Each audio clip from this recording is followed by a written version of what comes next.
Hi friends, once again welcome back to Roji's Share Tips. In this video, we are talking about the dividend update of Coal India Limited came just today.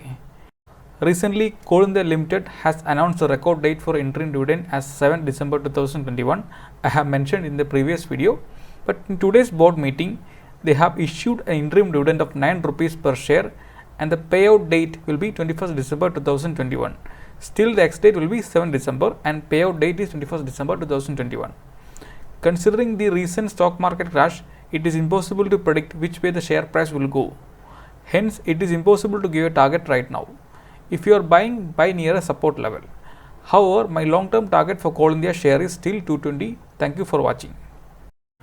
And this is the notice issued by Coal India Limited on today's date.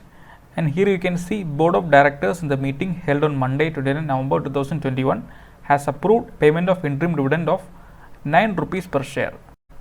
And the company has fixed 7 December 2021 as the record date. The date of payment for the interim dividend will be 21st December 2021.